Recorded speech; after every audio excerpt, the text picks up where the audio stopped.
MSK quantum mechanism அப்படிங்கிறது வந்து ஒரு ஃபிசிக்கல் ஃபார்முலா மட்டும் கிடையாது, அது ஒரு psychological process methodology also.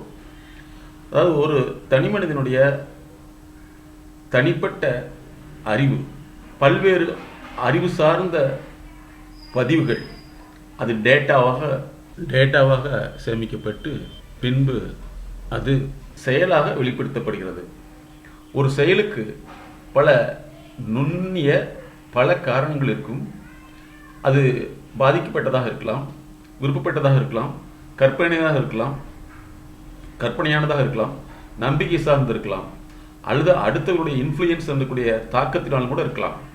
So இப்படி ஒரு செயல் உருவாகுவதற்கு பல்வேறு டேட்டா என்று சொல்லிய தரவுகள் அடிப்படையில் தான் அந்த செயல் உருவாக்கப்படுகிறது. கல்வி சார்ந்தும் கூட அப்படிதான்.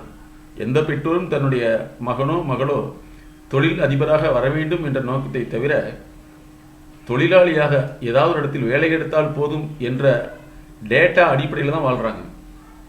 ஆனால் படிப்பு என்ற அந்த கல்விக்குள் நுழையாதவர்கள் தொழில் அதிபராக தன்னுடைய அறிவு திறனை அதிகப்படுத்திக் கொள்கிறார்கள். இவர்கள் பாடத்திட்டத்தின் மூலமாக அந்த சப்ஜெக்டை அந்த பாடத்தை படித்து மனப்பாடம் செய்து தேர்ச்சியாகி நான் உங்களிடத்தில் வேலை செய்வதற்கு என்னுடைய சான்றிதழ் போதும் என்ற அளவில் இருக்கிறார்கள். எங்களுடைய எம்எஸ்கே லைஃப் கிளினிக் ஃபவுண்டேஷன் ஒரு தனி மனிதனுடைய வாழ்க்கை, கல்வி, பொருளாதாரம், சமூக நலம், உளவியல் ஆரோக்கியம், இந்த நான்கையும் எவ்வாறு பகுப்பாய்வு செய்து மாற்ற வேண்டும் என்பதற்காக மைண்ட் செட் நாலேஜ் என்ற எம்எஸ்கே தெரப்பியூட்டிக் மென்டாரிங் இன்டெலிஜென்சி புரோகிராமை உருவாக்கியுள்ளது. இந்த பதிவில் நம்ம குவாண்டம் என்கின்ற சிறு சிறு செய்திகள், தகவல்கள் அல்லது அது அறிவாக நாம் மனதில் டேட்டாவை போல செயல்பட்டு எவ்வாறு இயங்குகிறது என்பதை பற்றிய விழிப்புணர்வு தான் இந்த ப்ரெசன்டேஷன். எஜுகேஷன் அப்படிங்கிறது ஒருத்தருக்கான வேலையை கொடுக்கக்கூடிய ஒரு தகுதியாக இருக்குமே தவிர, அல்லது இன்னொரு நிறுவனத்தில் வேலையை பெற்றுக்கொள்வதற்கு தகுதி சான்றிதழாக மட்டுமே இந்த கல்வி முறை இருக்கிறது. எங்களுடைய MSK life clinic foundation human intelligence learning என்பதை அறிமுகப்படுத்தக்கூடிய நோக்கமே ஒருவர் தொழில் அதிபராகவும் மாற முடியும், அவருடைய தன்மைக்கேற்ப, அல்லது தொழிலாளியாகவும் மாற முடியும். தொழில் அதிபராக மாறுவதற்குண்டான நுண் திறன் அறிவுகள் என்ன என்பதை நடைமுறையில் அவர்களுக்கு வழிகாட்டுதல், செயல் சிகிச்சை அல்லது அவர்களுடைய செயல் திருத்தத்தின் மூலமாக கொண்டு வர வேண்டும் என்பதற்காகவே ஹியூமன் இன்டெலிஜென்சி மென்டாரிங் என்பதை உருவாக்கியுள்ளது. இந்த கல்வி முறை அப்படிங்கிறது பெற்றோர்கள் கூட இது படித்தா வேலை கிடைக்குமா என்று தான் கேட்குறாங்க. அப்போ இன்றைய கல்வி முறை என்பது வேலை வாய்ப்பு கல்வி தான், அறிவு வளர்ச்சி கல்வி கிடையாது. உங்களுக்கு சொல்றதே என்னன்னா, இந்த படி படிச்சா இந்த வேலை கிடைக்கும். அப்ப அந்த வேலை கொடுக்கிறவர் என்ன படி படிச்சாரு, இதைத்தான் நாங்கள் 25 வருஷம் முன்னாடி ஆராய்ச்சி பண்ணோம். அப்ப ஒரு மனிதனை 3 வருஷத்துக்கு நீங்கள் இதுதான் நீங்கள் சொல்லி இப்படித்தான் படிக்கணும், இதுதான் படிக்கணும்னு சொல்லிட்டீங்கன்னா அது கிட்டத்தட்ட 7 ஜென்ரேஷனுக்கு டிஎன்ஏவை கன்வெர்ட் ஆகிடும். 7 ஜென்ரேஷன். நம்மளுடைய அறிவு அது விரியக்கூடியது. அதை ஒற்றை பாதையில் செலுத்தி விட்டோம்னா அந்த பாதையை மட்டும்தான் அதுக்கு தெரியும், இன்னொரு பாதையை எடுத்துக்க தெரியாது. இன்னொரு பாதையை எடுத்துக்க விரும்பாது, எடுத்துக்க தெரியாது, எடுக்கிறத வெறுத்துக்கும். ஒரு கருத்து போட்டுட்டோம்னா அந்த கருத்து வெளியில் வராது. ஆனால் நம்ம போடுறது கருத்து கிடையாது, அறிவு. அப்போ அறிவு தான் இயக்கும். அந்த அறிவை எப்படி முடக்கிறது அப்படிங்கிறது தான் ஒரு கூண்டு கிளியாட்ட வளர்த்துறது. சத்தம் போடு, நான் கொடுக்குறேன், உணவு கொடுக்குறேன் அப்படிங்கிற மாதிரி. ஆனால் அது இயற்கை தன்மையை விட்டு வெளியில் போயிடும், அதனுடைய இயல்பான தன்மை இருக்காது. அப்போ வேலை வாய்ப்பு கல்வி என்பது வேறு, அதே மாதிரி அறிவு சார்ந்த கல்வி என்பது வேறு. அப்போ ஹோம்ஒர்க் அப்படிங்கிறதே அது ஒரு பனிஷ்மெண்ட் தான் சார். ஹோம்ஒர்க் அப்படிங்கிறதே ஒரு பனிஷ்மெண்ட் தான். அந்த காலத்தில் வந்து படிக்காதவங்களுக்கு கொடுத்த மட்டும் பனிஷ்மெண்ட். இப்போ படித்தாலும் சரி படிக்கலாலும் சரி பர்மனெண்ட்டாக கொண்டு வந்துட்டாங்க. சரிங்களா? அதே மாதிரி மனிதர்கள் வந்து நம்பிக்கை சார்ந்து தான் இயக்குவாங்க சார், அறிவியல் சார்ந்து இயக்க மாட்டாங்க. ஏன்னா மனிதனுக்கு நம்புறது வந்து ஈஸி, அறிவு சார்ந்து செயல்படுறது கஷ்டம்.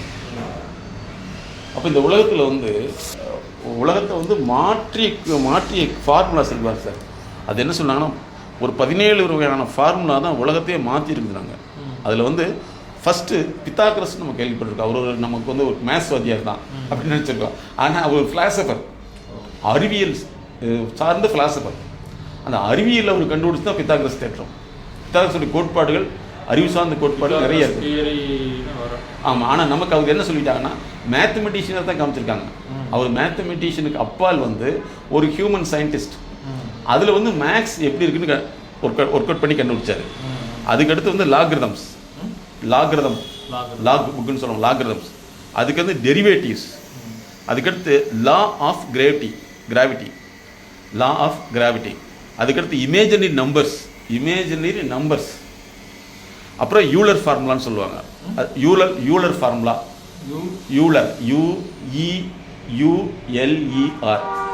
யூலர் ஈக்குவேஷன் பாங்க, யூலர் ஃபார்முலாமாங்க.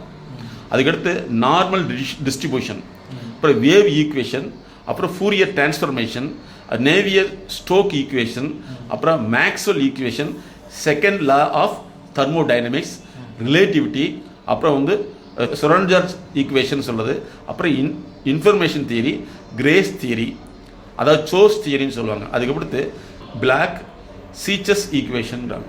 இந்த 17 கோட்பாடுகள் தான் உலகத்தையே சேஞ்ச் பண்ணிச்சுக்கிறாங்க ஈக்குவேஷன். அப்போ இது எப்படி வந்து கற்பனையா அப்படின்னா கிடையாது, செயல் ரீதியாக கண்டறியப்பட்டது. செயல் எப்போ கண்டறியப்பட்டது? ஒரு பிரச்சனைக்கு தீர்வுக்காக கண்டறியப்பட்டது. ஆனால் பிரச்சனைக்காக நீங்கள் நம்புங்க தானாக நடக்கும்னு சொல்கிறது வந்து ஒரு அறிவு ரீதியான முரண்பாடு அல்லது முடக்கம் தானே சார். பிரச்சனைக்கான தீர்வுக்கு தான் இந்த உலகம் போராடி ஒரு ஃபார்முலா கண்டுபிடிக்குது. அதிகப்படியாக நமக்கு அறிமுகப்படுத்தப்பட்ட விஞ்ஞானிகள் எல்லாமே ஒரு மேக்ஸ், ஒரு சயின்டிஸ்டாகவோ அல்லது வந்து ஒரு கவிஞராகவோ தத்துவ ஞானியாகவோ ஆராய்ச்சியாளராகவும் அல்லது மேக்ஸ் ப்ரொஃபஸராகவும் தான் அறிமுகப்படுத்தியிருக்காங்களே தவிர அவங்க சமூகத்துக்கான பல்வேறு மாற்றங்களை உருவாக்கக்கூடிய கோட்பாடுகளை உருவாக்கியிருக்காங்கன்னு சொல்லவே இல்லை. அது பித்தாகரஸ் முதற்கொண்டு. பித்தாகரஸ் என்ன சொல்லியிருக்காங்கன்னா, நமக்கு சொல்லிக் கொடுத்த எல்லா விஷயமே என்னென்னா, அவர் வந்து ஒரு சயின்டிஸ்ட்டு அப்படின்னு கூட நம்ம சொல்லலை, ஒரு கோட்பாடு கண்டுபிடிச்சிருக்காரு தான் சொல்லியிருக்காங்க. அவரை பற்றி நமக்கு எந்த விதமான விளக்கமும் கிடைக்கவே இல்லை. இன்னும் சொல்லப்போனால் ஐன்ஸ்டீனுடைய ரிலேட்டிவிட்டி தியரி, இதில் பார்த்தீங்கன்னா ஒரு ஆச்சரியமான விஷயம் என்னென்னா, இந்த ரிலேட்டிவ் தியரி ஒரு கண்டுபிடிக்க என்ன காரணம் அப்படின்னு கண்டுபிடிச்சா அவர் ஒய்ஃபுக்கும் அவருக்கு இடையில் நிறைய முரண்பாடு இருந்தலாம். கண்டுபிடிச்சது தியரி பாருங்க, பேர் எப்படி மிக்ஸ் பண்ணியிருக்கு. அப்போ ரிலேட்டிவிட்டி தியரி சார் அப்போ என்ன ஒரு பிரச்சனைக்கான தீர்வு தானே சார். என்ன சொல்ல போனா சொல்யூஷன் நாட் சொல்யூஷன் ப்ராசஸ். இப்போ ஒருத்தர் எங்கிட்ட வந்து கேட்டாங்க, நீங்கள் எப்படி சார் ட்ரீட்மெண்ட் பண்ணுவீங்க? நீங்கள் கேட்குறது ஒரு மார்க் கேள்வி, ஒரு பதில் சொன்னால் உனக்கு எப்படி புரியுங்க? ட்ரீட்மெண்ட்னா சைக்கலாஜிக்கல் தெரப்பி. அதோட ஒன்று கேட்டாங்க, இண்டஸ்ட்ரியலுக்கு வந்து நீங்கள் என்ன மாதிரி கன்சல்டேஷன் பண்ணிகிட்ருக்கீங்க சார்? அதுக்கடுத்து வந்து எப்படி வந்து இன்ஸ்டியூஷன் டெவலப்மெண்ட்டுக்கெலாம் பண்ணிகிட்ருக்கீங்க அப்படின்னு ஒரு கேள்வி கேட்டேன். அவங்க வந்து நான் கிளினிக்கல் சைக்காலஜி படிச்சிருக்கேன். வெரி குட், பரவாயில்ல. நீ கேட்கறது ஒரு கேள்வி, நான் ஒரு பதில் சொல்ல சரியாயிருமா? பணம் சம்பாதி எப்படின்னு கேட்கணும், உழைப்பது அப்படின்னு சொன்னால் சரியாயிருமா? அதே மாதிரி சர்ஜரி பண்ணுறது என்ன? கத்தி எடுத்து வரவன்னு அறுக்க வேண்டியது. ஆட்டுக்கடையிலையும் அதை அறுக்கிறாங்க, மாட்டுக்கடையிலையும் அதை அறுக்கிறாங்க, மனுஷனுடைய மருத்துவமனையும் அதான் இருக்கிறாங்க. இதான் ஆப்ரேஷன். நீங்கள் அருகாமனை போட்டு பண்ணிக்க வேண்டியதானே? அது எப்படி சார்? அது எப்படின்னா அது இது இப்படி தானே? அப்போ இங்கே அறிவு இருக்குதா இல்லையாங்கிறத கேள்வி. மக்கள் வந்து ஒரு மார்க்கு ஆன்சர் வேணும், அதாவது ஒற்றை கேள்வி ஒரு மார்க் பதில் வேணும். இதை புரிந்து கொண்டவங்க தான் சார் அவங்க என்ன செய்கிறாங்கன்னா, இது கொஞ்சம் சமீபத்தில் பார்த்தீங்கன்னா நிறைய வந்துருக்கு, மக்களுக்கு விருப்பத்தை அதிகப்படுத்தணும். சமீபத்தில் வந்து நியூஸ்லாம் நீங்கள் பார்த்துக்கலாம், டிஜிட்டல் ஸ்கேம்னு சொல்லிட்டு 1 லட்ச ரூபா போடுங்க 10,000 தரும், 2 சேர்த்தவங்க 20,000. இப்படி 78 லட்சம் போட்டுருக்காரு ஒரே ஆள். 78 லட்சத்துக்கு பின்னாடி ஒரு ஃபோனு கிடையாது, ஒரு கான்டாக்டும் கிடையாது. இப்போ போய் கமிஷனர்கிட்ட கம்ப்ளைண்ட் பண்ணுறாரு. 1 லட்ச ரூபா போட்டால் 20,000 கொடுக்குறாங்க. ஆமாம், என்ன வட்டியா இல்லை? நல்ல கேள்வி. இந்த கேள்வி நம்மகிட்ட கேட்பாங்க சார், அங்கே கேட்க மாட்டாங்க. பணம் வருதில்ல, 1 லட்ச ரூபா யார் சார் கொடுப்பாங்க 20,000 ரூபா? இல்லை, யோசிச்சு பாருங்க. அது 1 லட்ச ரூபாய் எப்படி 20,000 கன்வெர்ட் பண்ண முடியும்? அந்த 20,000 மட்டும்தான் அவனுக்கு கணக்கு தெரியுது. இங்கிருந்து 1 லட்சம் போகிறது தெரியல. அப்போ என்னன்னா, ரொம்ப நாளாக கடையில் உட்காந்துட்டு கஸ்டமர் வந்து கேட்கறது உங்களுக்கெல்லாம் இவர் அப்பா வியாபாரம் நிறைய ஆகும்ல, ஏன் இல்லைங்கிறாரு அப்படின்னு யோசிச்சுட்டு வந்துருக்கலாம். என்னங்க, ஒரு சில ஆளுங்களுக்கு இல்லைன்னு சொல்லி தாண்டிடுறோமா, அப்புறம் ஏன் இப்படி பண்றாரு? நல்ல கேள்விதான் இது. ஆமா, அப்புறம் தான் சொன்னேன், கொடுத்தா வாங்கிட்டு போயிடுவாங்கடா. வாங்கிட்டு போயிடுவாங்க. அப்புறம் நம்ம அவங்களுக்கு எப்படி கொடுக்கறது? அருமை அருமை அருமை. இல்லை, அருமை அருமை. கொடுத்தா வாங்கிட்டு போயிடுவாங்க, வேணான்னு சொல்ல மாட்டாங்க. வாங்க முடியாத பின்னாடி போய் இவ்வளவு ஸ்ட்ரிக்டா இருந்துமே வருஷத்துக்கு 2 பேர் 3 பேர் கொண்டு போயிடுறாங்க. அதுதான் எவ்வளவுதான் ஸ்ட்ரிக்ட் பண்ணாலுங்க, அப்படியுமே இப்போ ரெகுலரா பண்ணிட்டு இருக்கிற ஆளுங்க ஒரு சில ஆளுங்க வேற ஏதோ ஒரு ரொட்டேஷன் பண்ணிட்டு அந்த பணம் போய் லாக் ஆயிடுது. இப்போ நம்மளுக்கு கொடுக்க முடியும். அதுதான் இப்படியே தான் ஆகுது. அப்போ பார்த்தோம்னா இவங்க வந்து ப்ரொஃபஷனல் பீப்புள் இந்த மாதிரி ஏமாத்துறதில்ல. இவ்வளோ பேர் வியாபாரம் பண்ற ஆளுங்க தான் தேவையெல்லாம் போய் இன்வெஸ்ட்மெண்ட் பண்றாங்க. இதுல இருந்து இந்த பணத்தை கொண்டு போய் கரெக்ட். இது ஒரு நல்ல லாக் ஆயிடுறாங்க. இது நல்ல விஷயம் சார். நாங்கள் வந்து இன்னைக்கு மேடம் நானும் நாங்கள் டிஸ்கஸ் பண்ணிக்கிறதுல நமக்கு தேவையான விஷயத்தை வந்து நேச்சர் வந்து ஒரு சின்னதாக ஓட்டவே கொடுத்துட்டே இருக்கும் அப்படின்னு வச்சுக்கலாமே. நேச்சர்னு வேணால் நம்ம முயற்சி பண்ணிட்டு இருக்கோம். அந்த முயற்சியினுடைய விளைவுக்கு ஏற்ப ஒரு நீர் வந்துக்கிட்டே இருக்கும். அதை வந்து நம்ம பிடிச்சி வச்சு யூஸ் பண்ணணும். அதெல்லாம் பிடிச்சி வச்சு இன்னொருத்தருக்கு கொடுத்துட்டோம்னு வச்சுக்கலாம், நமக்கு பிரச்சனை. இங்கே இப்படி தான் வந்து மக்கள் வந்து இன்வெஸ்ட்மெண்ட்டுங்கிற பேரில் வந்து போயிடுறாங்க. ஒரு ஒரு ஒரு பெரிய வாழ்வியல் சூஃபின்னு சொல்லுவாங்க, அவர்கிட்ட போய் கேட்குறாங்க, இந்த மாதிரி நான் பொருளாதாரம் டெவலப் பண்ண என்ன செய்யணுமா? அவர் சொல்கிறாரு, நீ தொடர்ந்து செஞ்சுட்டே வா.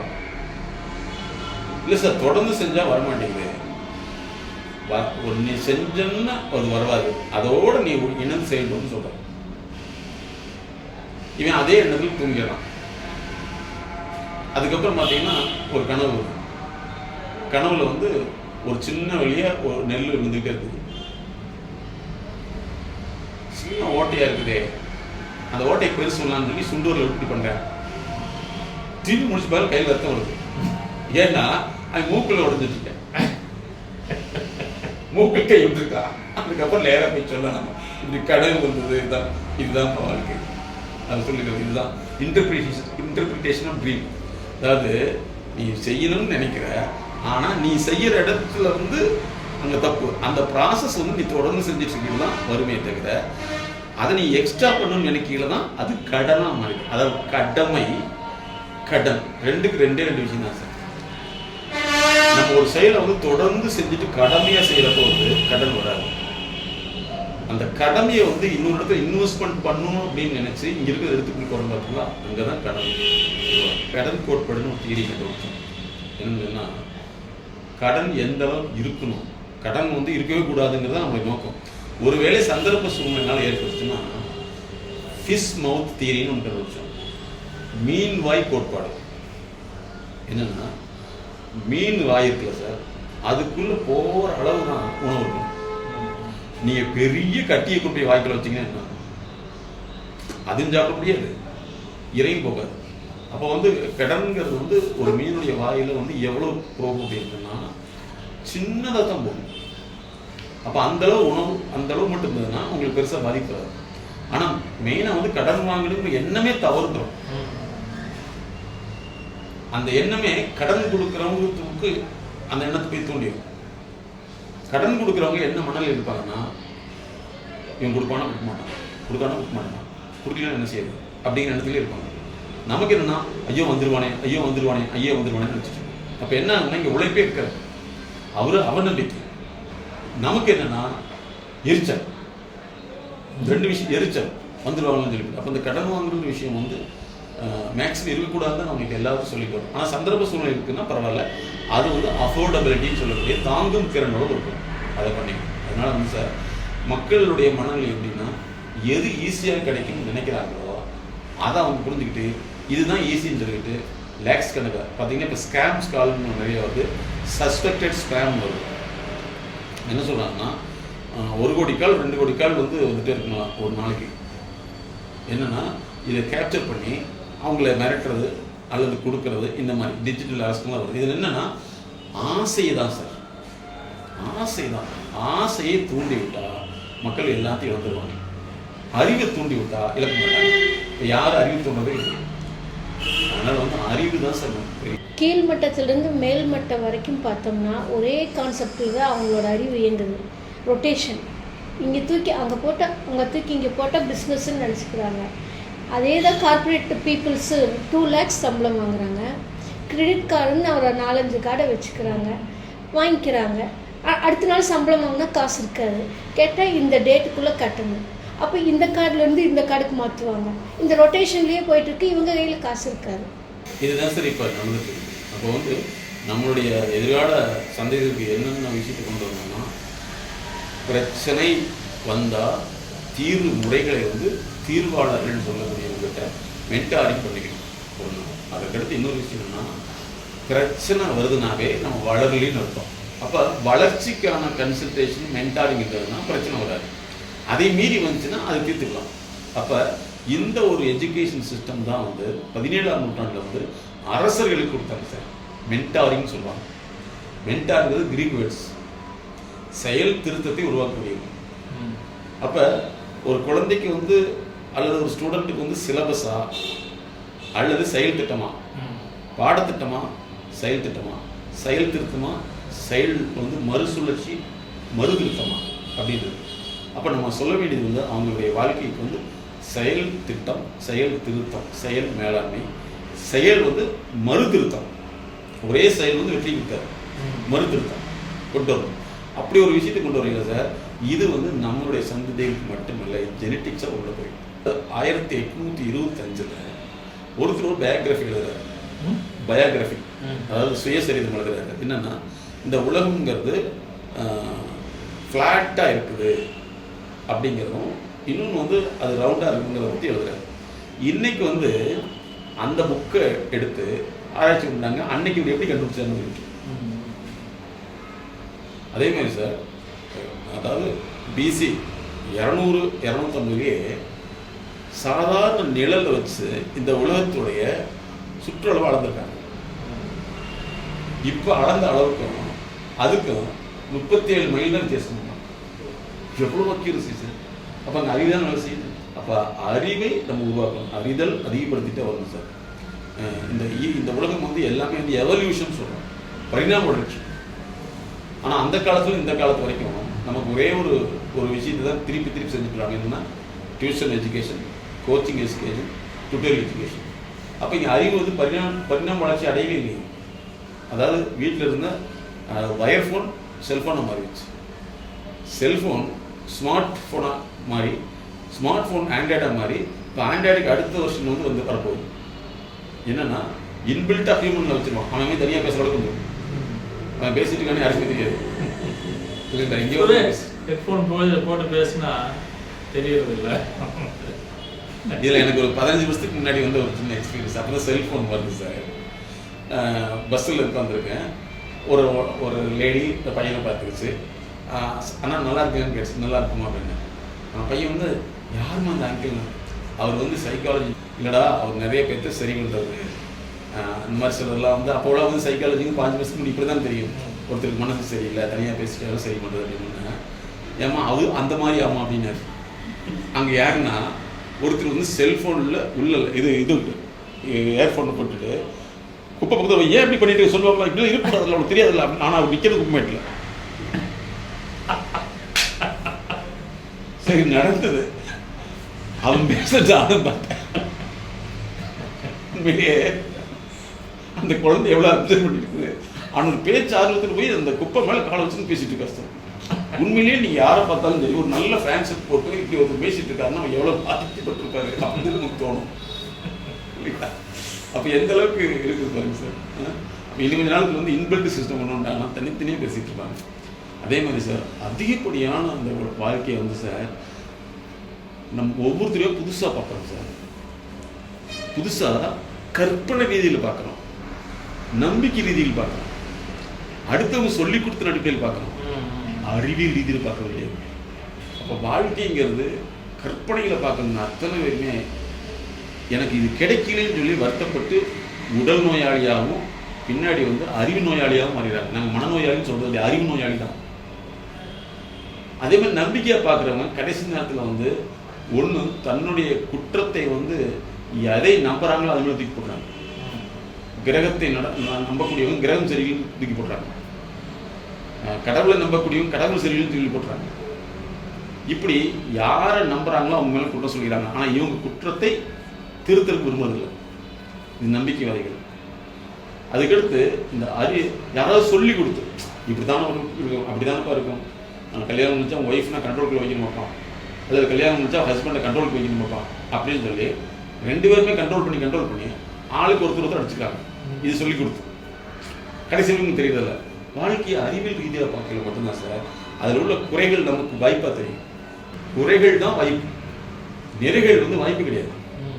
அப்போ நம்ம எதிர்கால சந்தேகத்துக்கு நம்ம டிஎன்ஏ தெரப்பியில் என்ன சொல்கிறோம்னா புதுசாக உலகத்தை பார்க்குறப்போ வந்து உலகத்தில் எதை பார்க்குறே அதை ரீகன்ஃபர்மேஷன் பண்ணிக்கும். இது சரியா தப்பா ஏன் இப்படி நடக்குன்னு கேட்டோம்னா அந்த குழந்தையை நம்ம முறைப்படுத்தின்னு வச்சுக்கோங்க. உலகம் அந்த அறிவிக்கலோட பார்க்கணும். நான் நல்லவர் அல்லது நான் நல்லவன் அப்படிங்கிறதுக்காக மற்றவங்க எல்லாமே நல்லவன் நம்ம நம்ப மாட்டாங்க. ஒருத்தர் வந்து எங்களுக்கு கேட்டாங்க, நான் எல்லா வேலையும் நல்லதான் சார் பண்ணுறேன், என்ன ஏன் சார் வந்து மக்களை ஏமாத்துறாங்க அப்படின்னு கேட்டாங்க. நான் கேட்டேன், நீ சிங்கத்துக்கு போய் பல்லு விளக்கு வெட்டின்னு வச்சுக்கோ, சிங்கத்துக்கு போய் பல்லு விளக்கு வெட்டினா அது பல்லு ஈடு கேட்டுட்டா இருக்கேன். நீ அதுக்கு ஒரு நல்ல ஃப்ரெஷ்ஷு உப்பு போட்டு தின்னா ஒரு இல்லையா உடம்பு சாப்பிட டேஸ்ட் பண்ணி தானே செய்யும் அப்படின்னு சொன்னால் நம்ம புரிஞ்சுக்கிச்சு. அப்போ நான் நல்லவனா இருக்கக்கூடாதுங்கிறது. நல்லவனா இரியுமா, சிங்கத்துக்கு போய் நல்லவனா இருக்காதீங்களா, யாருக்கு எங்கே இருக்குன்னு தேவையில்லைவா. அப்போ வந்து இந்த உலகம் வந்து என்னென்னா ஹண்டிங் ப்ராசஸ், வேட்டையாடும் தான். மனிதனாக இருந்தாலும் மிருகமாக இருந்தாலும் சரி, நீ வேட்டையாடி பக்கத்தில் போய் நிறுத்தின்னு வச்சுங்களேன், அவன் வேட்டையாடாமல் என்ன செய்வான். அப்போ வந்து இந்த உலகத்தை பார்க்குறப்ப வந்து எப்படி, அதாவது உணர்ச்சி ரீதியில் பார்க்குறோம்.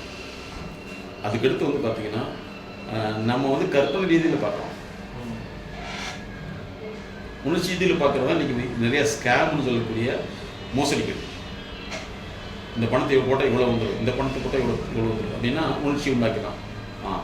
Very good. 10 வருஷத்தில் நீங்கள் பயங்கரமான பணக்காரங்க இருக்கலாம். ஏன்னா நம்முடைய வாழ்க்கையில் எத்தனையோ மல்டி மார்க்கெட்டிங் கம்பெனிலாம் வந்துருக்கு. அறிவு ரீதியில் பார்த்தீங்கன்னா நம்ம சக்ஸஸ்ஃபுல்லாக வர முடியும். அப்போ அந்த உலகத்தில் வந்து புதுசாக பார்க்கணும். அவன் வந்து கிளாரிஃபை பண்ணிக்கணும். அதாவது பேர் என்ன சொல்கிறாங்கன்னா ப்ரொஃபஷனல் கிளாரிட்டி, ப்ரொஃபஷனல் ஒப்பீனியன். இது கரெக்டாக தப்பா, இது சரியாக தப்பா அப்படின்னு கேட்கல.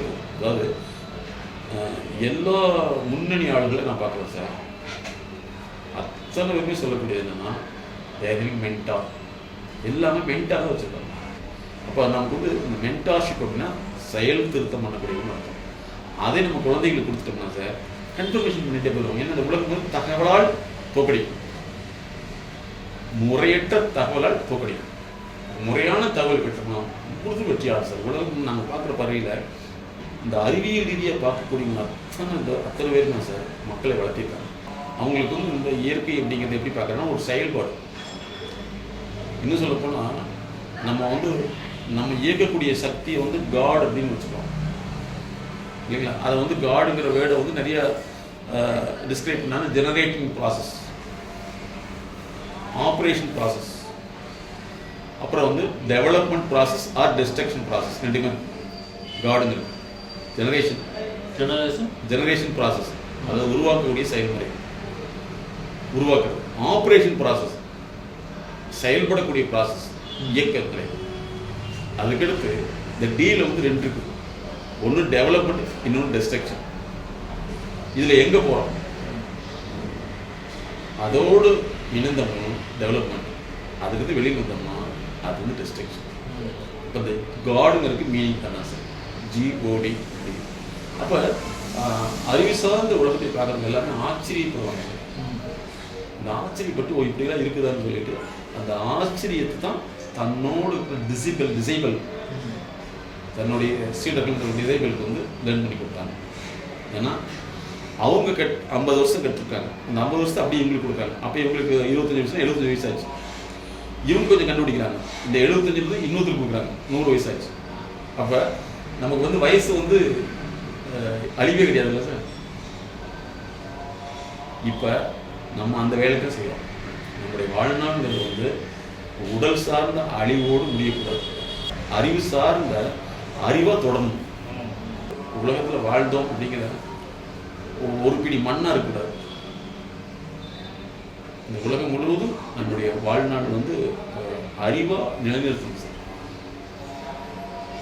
அதுதான் பெரிய விஷயம். அப்படி செய்தவர்கள் தான் இப்போ நம்ம கூட இருக்கவங்க. அதுக்குள்ள நம்ம உள்ள பயணிக்க தான் தெரியும் இந்த உலகம் எப்படி மாபெரும் கணித அடிப்படையிலான ஒரு செயல்பாட்டில் இருக்குது. நம்ம உடம்புல உள்ள செல்கள் எப்படி இயங்குதுன்னு சொன்னாங்க. செல் வந்து முரண்பாடுகள் இல்லாமல் இருக்கிறப்ப ஒன்று உடல் இயக்கம் சீராக இருக்கணும் சார். உணர்ச்சி முரண்பாடுகள் ஏற்படையில அந்த செல்லு ஒன்றா ஒன்றும் கிராஷ் பண்ணிக்கும். அதுக்கு ஒரு எளிய உதாரணம்னா கருப்பெருக்கு செவ்வருக்கும். இதை ஒரு பாட்டிலில் போட்டுக்கிட்டிங்கன்னா அது பாட்டில் வேலைக்கு பார்க்கும். ஒரு குழுக்கின்னு வச்சுங்க, இது பயந்து அதை கடிக்கும், அதை பயந்து இது கடிக்கும். அப்போ நம்ம செல் இயக்கம் வந்து எங்கே தடைவிடுனால தெரிஞ்சோ தெரியாமலோ நம்ம வந்து உணர்ச்சி முரண்பாடு அதுக்குள்ளே நம்ம மாட்டிட்டோம். அப்போ ஒரு குழந்தைகளை நம்ம நோயில்லாமல் வளர்க்கணும்னு நினச்சா ஒன்றே ஒன்று செய்யணும். அவங்ககிட்ட வந்து ஓப்பன் மைண்டாக மென்டாரிங் ப்ராசஸ், உனக்கு எதில் பிரச்சனை இருக்குதோ அது வந்து மென்டாரிங் பண்ணி பண்ணால் கேட்க ஆரம்பிச்சிடும் அந்த பிரச்சனை சால்வ் ஆகும். இல்லைன்னா இவங்க உலகத்தில் சொல்லக்கூடிய அத்தனை பேருமே என்னன்னா தன்னுடைய தவறை அடுத்தவங்க சேர்ந்து இருப்போம். கிளாஸ்மேட், வகுப்பு தோழன், பெஞ்ச்மேட், ஸ்கூல்மேட், அதே மாதிரி கிரைம்மேட், இவங்க தான் வருவாங்க. யாருமே வந்து வளர்ச்சிக்கு அப்படிங்கிறது 99% இருக்காது. அப்படி இருந்தாலும் அது ஒரு பொறாமையை மாறி அது தொழில் முறையாக அல்லது வந்து அது ப்ரொஃபஷனலாக செய்கிறவங்க மட்டும்தான் அடுத்தவங்களுடைய வளர்ச்சி சந்தோஷப்படுவாங்க. நம்மளால இப்போ வளர்ந்துருக்கான்னு தோணும். மற்ற அத்தனை பேருமே இவன் எப்படி வளர்ந்தாங்கிற ஆராய்ச்சி பண்ணிட்டு இருப்பாங்க. அது உறவாக இருந்தாலும் சரி, அது உறவுக்கு மாற்றமான விஷயமா இருந்தாலும் சரி. அதனால நம்ம குழந்தைகளை வந்து இந்த உலகத்துக்கு அர்ப்பணிக்கல. இது வந்து ஒரு பாரம்பரியமாக கொண்டு வரணும் சார். கொண்டுட்டோம்னா அதுக்கு எந்த நோயுமே கிடையாது சார். கிடையாது. நம்ம வாழ்க்கையை எடுத்து பாருங்க. நம்ம வாழ்க்கையை வந்து எங்கெங்கெல்லாம் நம்ம முரண்பட்டு தெரியாமல் முரண்பட்டுருக்கோம். குடும்ப நிர்பந்தம், உறவு சார்ந்த நிர்பந்தம், இந்த நிர்பந்தங்கள் தான் நம்மளை வந்து அழிக்குது. சமீபத்தில் வந்து நாங்கள் ஒருத்தரை பார்க்குறோம். தன்னுடைய தொழிலை டெவலப் பண்ணணும் அப்படின்னு நினைக்கிறது தவறு கிடையாது. அதை வந்து இன்னொருத்தர் கூட சேர்ந்து டெவலப் பண்ணணும்னு நினைக்கல. அவர் என்ன நினைக்கிறாருன்னா இவரை வச்சு அவர் டெவலப் பண்ணணும்னு நினைக்கிறார். இந்த இடத்துல என்ன ஆகுது அப்படின்னா இதில் யார் முதல்ல கேப்சர் பண்ணுறோம் அப்படிங்கிற எண்ணத்தில் வந்து 2 பேருக்குமே அழிவாயிடுது. இது இப்போ நிறைய நடந்துட்டு இருக்கு சார். அப்போ வந்து நம்ம குழந்தைகளை வந்து இந்த உலகத்தை பார்ப்பது எப்படி, முரண்பாடுகளை வரப்போ எப்படி வந்து அதை கையாளும். அதே மாதிரி பண விஷயத்தை பொறுத்தல வந்து சேவிங்ஸ் அவசியம். அப்புறம் அந்த சேவிங்ஸ் வரக்கூடிய தேவைக்கு ஏற்ப சேவிங்ஸ்லேருந்து எடுத்துகிட்டு சேவிங்காக இருக்கணும். சேவிங்கை வந்து முழுசாக எக்ஸ்ப்ளாய்ட் பண்ணிடக்கூடாது. பணத்தை வந்து முழுசாக எடுத்துறதுக்காக சார் நமக்கு இழப்புகள் நிறைய ஏற்படுது.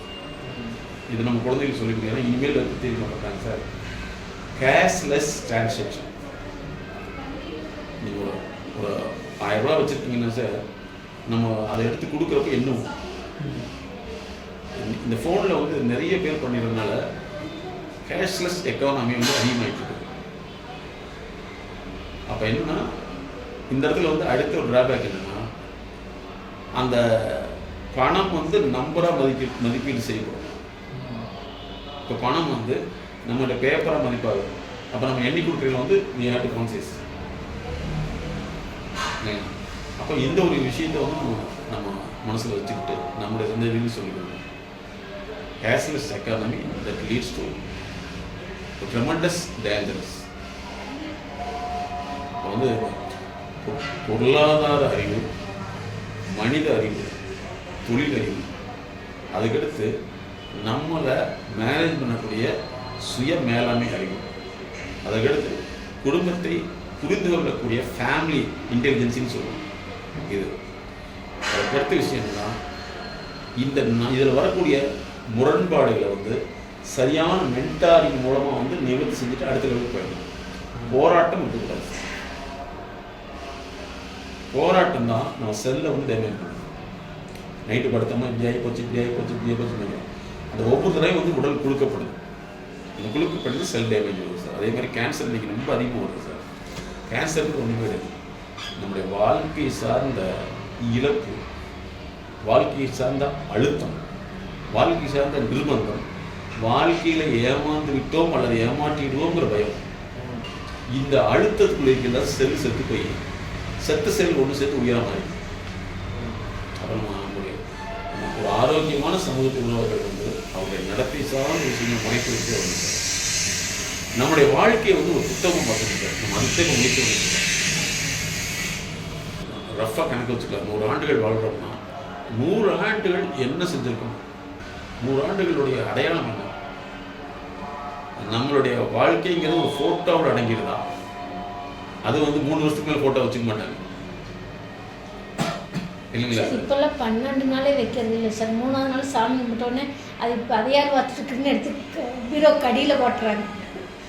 அப்புறம் 12 நாளுக்கு விட்டாங்க, அது தூக்கி பேக் பண்ணி அட்டாளியில் போட்டுருவாங்க. 2வது வீட்டில் வேற ஆணி அடிக்கக்கூடாது, ஒரு ஃபார்மாக இருக்குது இல்லைங்களா? அப்போ வந்து இந்த அதாவது ஒரு பெருமை அப்படிங்கிறத விட நம்முடைய அருமையை உலகம் புரிந்து கொள்கிற அளவுக்கு நம்ம வந்து அறிவு ரீதியில் ஒரு உலகத்தில் ஒரு மாற்றத்தை ஏற்படுத்தணும் சார். பெரும்பாலும் இந்த குற்ற உணர்வுகள் சொல்லக்கூடியதான் சார் ஏதாவது ஒரு வகையில் நம்ம அறிவில் பதிவாயிட்டு பல சிக்கல்களுக்கு தள்ளி விட்டுருவோம். செயல்படாத சிக்கலுக்கு கொண்டே சிக்க வச்சிடும். நம்ம இயல்பை செய்யக்கூடிய செயலை தடுத்துருது. குற்ற உணர்வுன்னு சொல்லக்கூடியது. இப்போ எக்ஸாம்பிளுக்கு நாங்கள் ஒரு கேஸ் பார்க்குறோம். அவங்க அப்பா வந்து நேரத்துக்கு சாப்பிடுவார், இந்த குறிப்பிட்ட ஒரு உணவு தான் சாப்பிடுவார். ஈவினிங் ஒரு 2 பிஸ்கட்டு ஒரு டீ அந்த மாதிரி. இவங்களுக்கு அதிகமாக சாப்பிடணும்னு ஆசை. உங்களுக்கு நேரத்துக்கு செஞ்சு வைக்கிறதே என் வேலையாக போச்சு, இதை மட்டுமே நான் செய்யணுமான்னு அந்த முரண்பாடுகள், நானே செய்யணுமா, நானே பண்ணுமா, இந்த மாதிரி பல முரண்பாடுகள் ஆகிறப்ப, அவங்களுக்கு உடம்புக்கு முடியலாமல் ஹாஸ்பிட்டலில் இருக்கிறப்ப அவங்க கேட்குற உணவு இவங்க நான் ரிஸ்க் எடுத்து செஞ்சு கொண்டு நானே தரணுமா, இல்லை கொடுத்து அனுப்பணுமா, ஏன் அங்கே கொடுக்குறது உங்களால் சாப்பிடணும். இந்த முரண்பாடுகள் என்ன ஆகுது, குறிப்பிட்ட எல்லை டெபாசிட்டு இவங்க அறிவை மறுசீரமைச்சிக்காதப்ப இதுவே இவங்களுக்கு பிரச்சனையாக மாறிடுது. ஒரு குறிப்பிட்ட வருடங்கள் கழித்து அந்த உணவை பார்த்தாங்கன்னா கொல்லுது, அவங்களுக்கு சாப்பிடவும் முடியல. இப்படி எங்கள் அப்பாவுக்கு இது பிடிக்கவே நான் செஞ்சு கொடுக்காம விட்டனே அப்படிங்கிற இந்த 2 முரண்பாடு இருக்குல்ல, அதை நாங்கள் நியூட்ரு பண்ணுறப்ப அவங்க அதுலேருந்து வெளியில் வராங்க சார். இதோட விளைவு பார்த்தோம்னா அவங்களுக்கு கேஸ்ட்ரிக் வந்துடுது. ஏப்பம் விட்டாங்கன்னா 1/2 மணி நேரம் ஏப்பம் வரும். அந்த நினைவு அழுத்துது அவங்கள. நாங்கள் இதெல்லாம் ஸ்டெப் பை ஸ்டெப்பாக ஏன் இவங்களுக்கு சப்பாத்தி பிடிக்கல, ஏன் இந்த உணவு பிடிக்கல, ஏன் அப்படின்னு சொல்லி டீ கண்டா பிடிக்க மாட்டேங்குது, மத்தியானம் சூடாக சாப்பாடு பார்த்தா பிடிக்க மாட்டேங்குது. இதெல்லாம் நாங்கள் ஸ்டெப் பை ஸ்டெப்பாக அனலைஸ் பண்ணி மாற்றி அமைக்கிறப்போ தான் இவங்க மறுசீரமைக்கிறப்போ இவங்களுக்கு அந்த டிஸ்டர்பன்ஸு குறையுது. அதுக்கப்புறம் அதை பார்த்தாலுமே இவங்களுக்கு டிஸ்டர்ப் இல்லாமல் நிலைக்கு கொண்டு வரலாம். அதுக்கான காலகட்டங்கள் இவங்களோட அறிவு பாதையை எங்கெல்லாம் பிளாக் ஆகிருக்குது, அப்போ ஆரம்ப காலகட்டம் என்ன, இடையில நடந்தது என்ன, ரீசெண்டாக நடந்தது என்ன, இது எல்லாமே மறுசுழற்சி பண்ணுறோம். இதில் முக்கியமான ஒரு விஷயம் என்ன சார், மேடம் சொல்லுவாங்க, அவங்க வந்து வயதானா வந்து இருமல் வரும் அல்லது வந்து உடல்நிலை ஒரு சின்ன பிரச்சனை வரும். நீ போய் ஆஸ்பத்திரியில் ஏறி போய் அங்கே போய் பார்க்க வேண்டியதானே, இப்படி இருந்துட்டு தான் அதை இன்ஃபெக்ஷன் ஆகணும்ல அப்படின்னு சொல்லி நிர்பந்தப்படுத்தி ஹாஸ்பிட்டலுக்கு அனுப்புகிறாங்க. அனுப்புகிறப்ப ஒரு வீடு திரும்பி பார்த்துட்டு நீ ஆஸ்பத்திரி போய் அப்படியே போகணும்னு நான் நினைக்கிறேன் அப்படின்னு சொல்லிட்டு போயிடுறாரு. அங்கே அதே மாதிரி அங்கே போய் அவர் எக்ஸ்ரே. இப்போ இந்த வார்த்தைகள்லாம் எப்போ தெரியும்னா இறந்தவங்கிட்ட தெரியும். சமீபத்திய ஒரு ஆய்வு என்னன்னா சார், ஒரு மனிதன் வந்து இறக்கும் பொழுது அந்த மனிதர் வந்து ஆத்மார்த்த முறையில் ஆன்மா ரீதியில் அல்லது வந்து இன்னும் ஆன்மாங்கிறது மைண்டு தான், அதான் சைக்கிக்குனாவே ஆன்மா லாஜினா சார் இந்த சைக்கலாஜிக்கல் அட்டாச்மெண்ட் இருக்கு பாருங்க. அவங்க யாரோடு இருக்காங்களோ அவங்க அந்த நினைவு வரும் சார், அந்த நினைவு வரும். ஏன்னா என்னுடைய எக்ஸ்பெரிமெண்ட்டில் எனக்கு வந்து இறக்கிறதுக்கு முன்னாடி யாராவது என் நண்பர்களாக வேண்டியவங்களா இருக்காங்கன்னா ஒரு 5 days முன்னாடி இந்த நினைவுகள் வரும். இதை நான் வந்து இப்போ சமீபத்தில் தான் நான் கன்ஃபார்ம் பண்ணேன். இந்த நினைவு வந்த பின்னாடி பார்த்தா 2 நாள் கழிச்சு இறந்துடுறாங்க. அப்போ இப்போ ரிசர்ச் சயின்டிஸ்ட் என்னன்னு சொல்கிறாங்கன்னா இறப்புக்கு முன்னாடி அந்த இறக்கக்கூடிய மூலையில் இந்த நினைவுகள் ஓடிட்டு இருக்குது அப்படின்னு சொல்லியிருக்காங்க. அது ஃபுல் அண்ட் ஃபுல் நம்முடைய வாழ்க்கையை பார்த்து பிறந்ததுலேருந்து இது வரைக்கும் அப்படி ஒரு காட்சி பூர்வம் ஓடும் அப்படின்னு இப்போ சமீபத்தில் கண்டுபிடிச்சாங்க. அப்போ அந்த நினைவு வந்து இவங்க குற்றம் அளிச்சிருந்தாங்கன்னா அது இவங்களை கொல்லும். எந்த அளவுக்கு கொல்லுமோ தன்னஞ்சே தன்னை சுமந்துற மாதிரி, ஊழ்வினை ஊழ் வந்து உறுத்தும் அப்படிங்கிற மாதிரி. அதுலேருந்து அவங்க வெளியில் வராதனால தான் நிறைய பேர் வந்து நோயாளியாக பார்த்திங்கன்னா இறக்குற ஸ்டேஜில் ஒரு சிலர் பார்த்திங்கன்னா ஒரு வாரமாக பேசிகிட்டே இருப்பாங்க. எல்லோரும் வர்றாங்க, எதுக்கு சும்மா பேசிகிட்டு இருக்கீங்க, அமைதியாக இருங்க அப்படின்னு சொல்லுவாங்க. அவங்களுக்கு வந்து அந்த நடந்த நிகழ்வு, இவங்க முரண்பாடுகள் பண்ணது, இது எல்லாமே அவங்களுக்கு வந்து காட்சியாக தெரியும். பாரு அவங்க அன்னைக்கு வந்தாங்க, பாரு வந்திருக்காங்க, அங்கே நிற்கிறாங்க, கூப்பிட சொல்கிறாங்க இப்படின்னு சொல்லி ஏதோ அவங்களுக்கும் புரியாது, அவங்க பேசுறது நம்மளுக்கும் புரியாது, ஆனால் அவங்களுக்கு காட்சி வடிவமாக தெரியும். ஐன்ஸ்டீனுடைய கடைசி காலத்தில் வந்து சார் அவர் முக்கியமான ஒரு ஃபார்முலாவை சொல்கிறாரு. பக்கத்தில் நர்ஸ் இருக்காங்க, அந்த நர்ஸுக்கு தெரியல, ஏன்னா அந்த நர்ஸ் வந்து ஜெர்மன் லாங்குவேஜ் தெரியாது. அப்போ அதுக்கப்புறம் என்னமோ சொன்னாங்க, என்னமோ நிறைய சொன்னாங்க சார், மொழி எனக்கு புரியலைங்கிறேன். ஆனால் அவருடைய பெரிய ஒரு கண்டுபிடிப்புடைய ஆய்வு முடிவாக இருக்குன்னு சொல்லி இப்போ கண்டுபிடிக்க சொல்கிறாங்க. அப்போ அந்த நம்மளுடைய வாழ்நாள் வந்து சார் ஒரு அற்புதமான அறிவு நாள் சார். இந்த வாழ்நாள் சொல்கிறது உடல் நாள் கிடையாது, அறிவு நாள். வாழ்நாள் அப்படிங்கிற அறிவு நாள். 100 வருஷம் அறிவு வந்து இந்த உலகத்துக்கு அப்படியே சேமிச்சு கொடுத்தா என்ன சார் இதோட நமக்கு என்ன ஒன்று?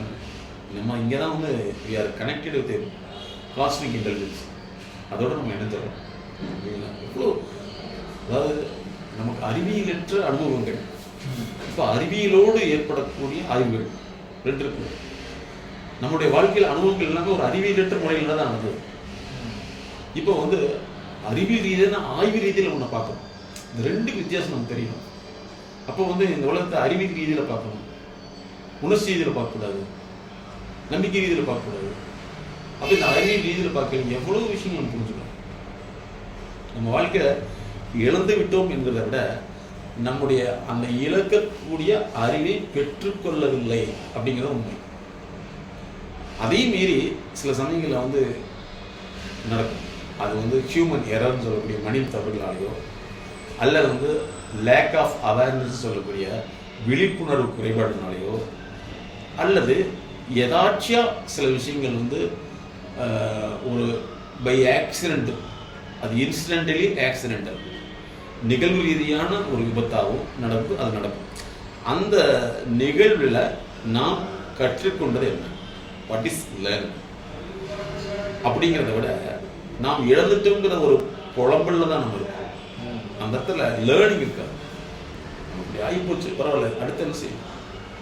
டிரைவிங்கில் வந்து சார் நான் நிறைய யோசித்தேன். டிரைவிங்கில் வந்து நிறைய யோசித்தேன்.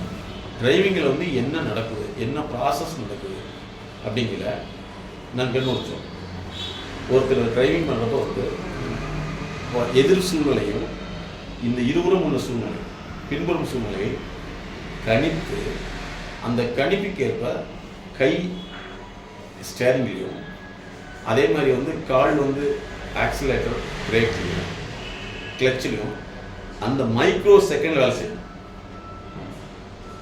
அப்போ இந்த மைக்ரோ செகண்டில் வேலை செய்யறதுக்கு என்னென்ன ப்ராசஸ் வேணும், நம்மளுடைய மனதுக்குள்ளே என்னென்ன நடக்கும்னு நாங்கள் நிறைய ஃபைண்ட் அவுட் பண்ணி தான் டிரைவிங் இன்டெலிஜென்ஸையும் போட்டோம். எம்எஸ்கே, அது எப்படி மாதிரி எம்எஸ்கே டிரைவிங் சைக்காலஜின்னு போட்டோம் சார். இதே தானே ஃப்ளைட்டுக்கும். ஃப்ளைட்டில் வந்து சார் 72% எரர் வந்து ஹியூமன் எரர் தான்.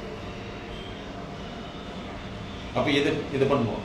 அப்போ இது நம்ம ஒவ்வொன்றும் வந்து ஆழ்ந்து ஆய்வாக பார்க்கையில் வந்து சார் இதுதான் சார் நம்ம வாழ்நாள் வந்து பிறருக்கு அறிவு நாளாக மாறும்.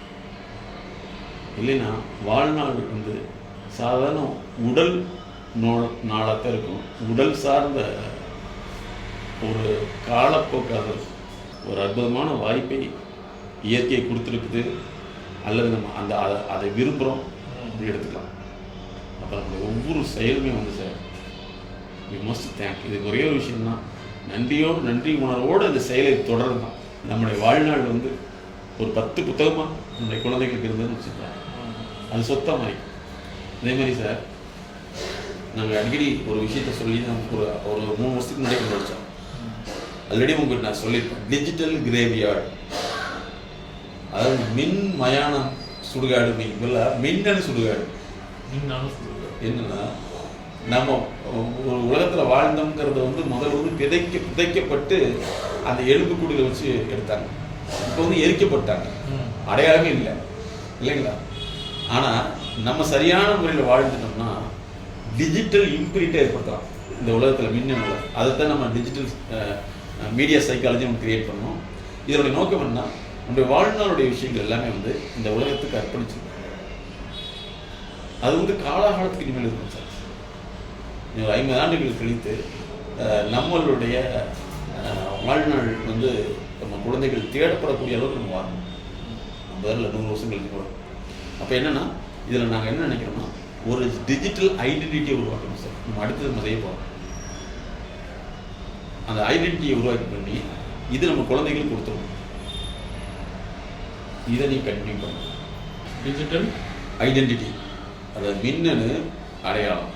நீங்கள் கேட்குற கேள்விகள், நம்ம சொல்லக்கூடிய பதில்கள், இது எல்லாமே பண்ணிட்டு வரும். இது வந்து என்னென்னா நம்ம குழந்தைகளுக்கும் இப்படி ஒரு கேள்வி இருக்குதான்னு தெரியும்.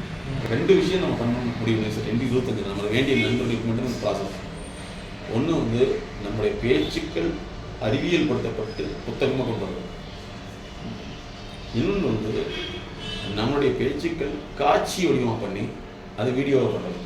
இதுதான் இந்த 25 ஒரு திட்டமாக வச்சுருக்கோம் சார். அதை வந்து நம்ம குழந்தைகளுக்கு வந்து நம்ம சொல்லி இதுதான் அப்படின்னு சொல்லி வச்சுட்டோம்னா, நாளைக்கு அதனுடைய குழந்தைகள் நீ இப்படி தான் பண்ணணும், நீ இப்படி தான் பண்ணணும். அதாவது என்ன ஹையார்கின்னு சொல்லுவோம், பாரம்பரிய தொடர் சங்கிலி ஹையார்கி. அந்த ஹையார்கி நம்ம உருவாக்கணும் சார். அது வந்து அவர்களுக்கு ஒரு ரெஃபரல் பாயிண்டாகவும் மாறிடும். அதாவது சார் நாங்கள் ஒரு விஷயத்தை முடிவு பண்ணி அது செயலுக்கு வர்றதுக்கு 5 வருஷம் ஆகுது சார். ஹிஸ்டாரிக்கல் சைக்காலஜி, வரலாற்று உளவியல். நம்ம வரலாறு எப்படி இருக்குது, நமக்குன்னு ஒரு வரலாறு இருக்குது. இந்த வரலாறு எப்படிலாம் இருந்தது யாருக்கு தெரியாது சார். நம்மளை குழந்தைகள் பேசும் அளவுக்கு நம்ம பேசலை, அல்லது நம்மளை பற்றி சொல்லலை, அல்லது இன்னொரு பேரண்ட்டை பார்த்தா அவங்க மாதிரி நம்மளை இல்லை அப்படின்னு குழந்தைக்கு முடிவு பண்ணுறோம். பேரண்ட்டு இந்த மாதிரி குழந்தையா நம்ம குழந்தை இல்லைன்னு சொல்லி முடிவு பண்ணுறப்ப இருக்குமே தவிர, இருக்கிறத வந்து ஒரு அறிவியல் குழுமமாக மாற்றுறது எப்படி அப்படிங்கிறத நம்ம 25 சார் ஒரு டேட் ஃபிக்ஸ் பண்ணுறீங்க. நம்ம குழந்தைகளோட உட்காரோம். அப்போ அவன்னா நம்ம இந்த வாழ்நாள் வந்து ஒரு அற்புதமான விஷயம். அப்போ நம்ம அந்த ஒரு அறிவு குடும்பத்தை உருவாக்கிடுவோம் சார். அதாவது நாங்கள் என்ன சொன்னோம்னா, ப்ரொஃபஷனல் ஃபேமிலின்னு ஒரு பிராண்டை கிரியேட் பண்ணோம். ஜப்பான்லேயும் சைனாவிலையும் சில நிறுவனங்கள்லாம் வந்து 1800 வருஷங்களாக அந்த நிறுவனங்கள் இருக்குது. ஜாப்பனீஸ் வந்து என்ன செய்கிறாங்கன்னா, தன்னுடைய பிஸ்னஸை எப்படி கொண்டு போகிறாங்கன்னா, அடாப்டேஷன் சன்னு சொல்கிறாங்க. அடாப்டேஷன் சைல்டு கிடையாது. நல்ல திறமையானவர்களை வந்து அடாப்ட் பண்ணிட்டு இந்த இதில் ஒர்க் பண்ணி என்னுடைய சொத்தை என்ஜாய் பண்ணுவாங்க. அப்போ அந்த மாதிரி ஸ்கில்ஸ் உருவாக்கி விட்டுறாங்க. அதனால தான் அவங்களுடைய வாழ்நாள் வந்து அறிவு ரீதியாகவே அடுத்த சந்ததிக்கு போயிட்டு இருக்கு. நம்ம அதை பண்ண போகிறோம் சார். 25 நம்முடைய அதுதான் செயல் திட்டம். நம்முடைய குழந்தைகள் எல்லாமே வந்து ஒரு சாதாரண கிரகவாசிகள் மாதிரி பூமிவாசியாக இருக்கக்கூடாது, அறிவுவாசியாக இருக்கணும். சடங்கு சம்பிரதாயத்தில் மாட்டிக்கொள்ளாமல் நம்முடைய நுண்ணறிவை அதிகப்படுத்தக்கூடியதை மாற்றிடும். இது வந்து என்னுடைய திட்டம். அதே மாதிரி மந்த்லி ஒன்ஸ் நம்மளுடைய ஃபேமிலி கேதரிங்ஸ் அப்படி பண்ண போகிறோம். அப்படி பண்ணிட்டு அப்புறம் ஸ்டெபிஸும் சூழ்நிலை தகுந்த மாதிரி நம்ம வெல்னஸ் டூரிசம் இதெல்லாம் கிரியேட் பண்ணிட்டு நம்ம குழந்தைகளுக்கு நம்ம வாழ்நாள் சொல்லணும் சார். அந்த ஜினலாயுடைய விஷயத்தை போய் பார்க்கணும். குளைச்சல் அதை போய் பார்த்து அதில் நிறைய இடங்கள் இருக்குது சார். அதெல்லாம் ஜினலாய். இப்போ ஒரு தனி மனிதன் வந்து இவ்வளவு பெரிய விஷயத்தை செஞ்சிருக்காங்க. அது அடிமை, ஒரு போர் கைதி. அப்ப அந்த இடத்துல போர் கைதிங்கிற அடிமைத்தனத்துக்கு அப்புறம் அறிவுத்தன்மை இருந்ததுனால வந்து யார் போர் கைதியா இருக்காமோ அவர்களே வந்து தளபதியா போட்டாங்க சார். அப்போ 24 வயசு. 24 வயசு சார். அவர் கைதியாக்கப்படுறப்ப 24 வயசு. குதிரையும் அவர் இறந்த நாளே இறந்துச்சு. அந்த குதிரையை அங்க அடக்கம் பண்ணிருக்காங்க.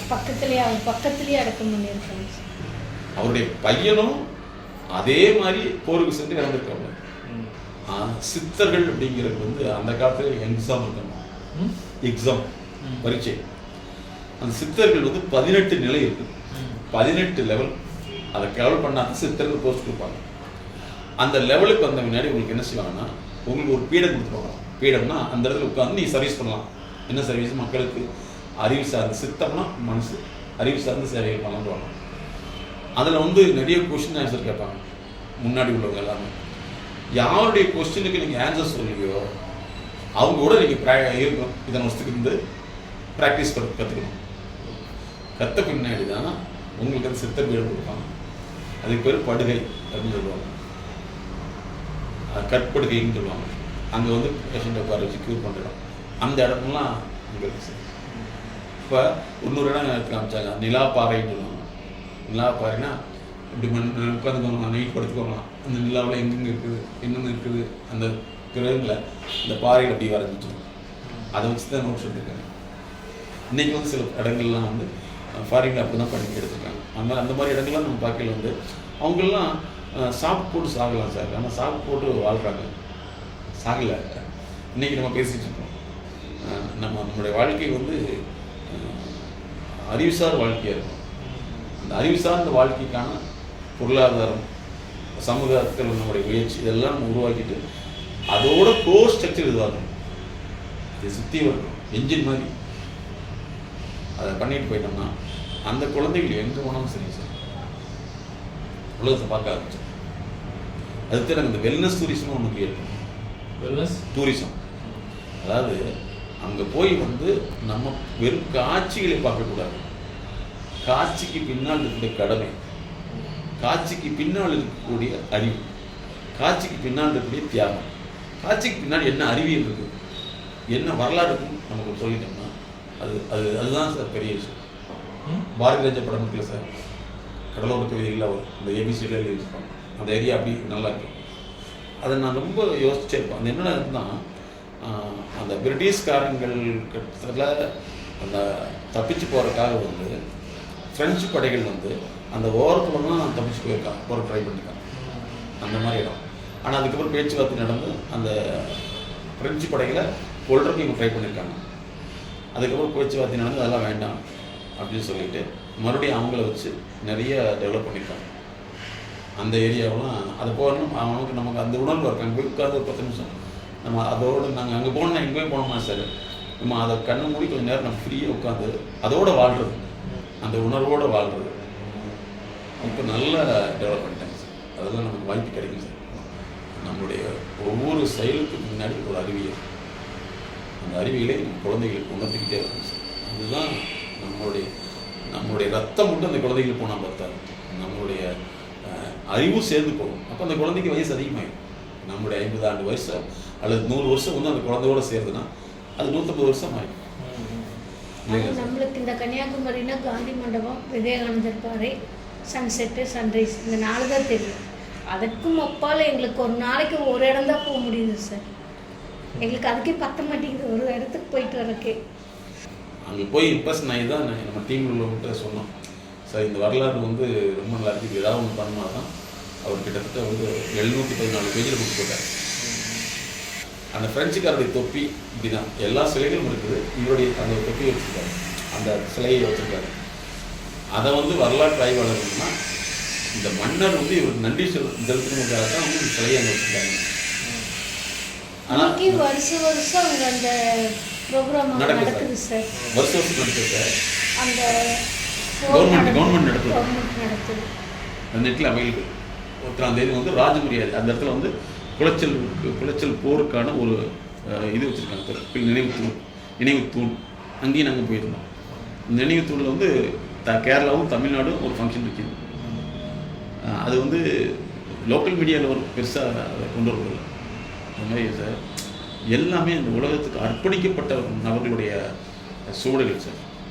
நம்ம வந்து இன்றைக்கி வாழ்கிறோம்னா யாரோ உருவாக்கின ஒரு சூடு தானே சார்.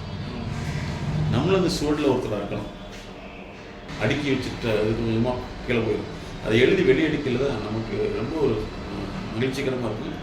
அதாவது வெளியில் கொட்டி கிடக்கிற அறிவை வந்து நம்ம பார்க்கக்கூடிய அறிவு சார். நம்முடைய உடல் இயக்கம் தெரியாது. உடல் இயக்கம் தெரிஞ்ச ஒருவர் உடல் இயக்கத்தை கண்டுபிடிச்சிடுவார். அவங்களுக்கு வந்து பித்தம் ஜாஸ்தி அல்லது வந்து வாதம் குறையும் கண்டுபிடிச்சிடுவார். அப்போ அதுக்கு அறிவு தேவை. அப்போ அறிவு இன்னொரு அறிவை நோக்கி பாயும் சார். நம்ம அறிவை நோக்கி பாயக்கூடிய அறிவை வளர்த்திட்டோம்னா அந்த அறிவு அங்கே என்ன அறிவு தெரிஞ்சு அறிதல் தான் சார்.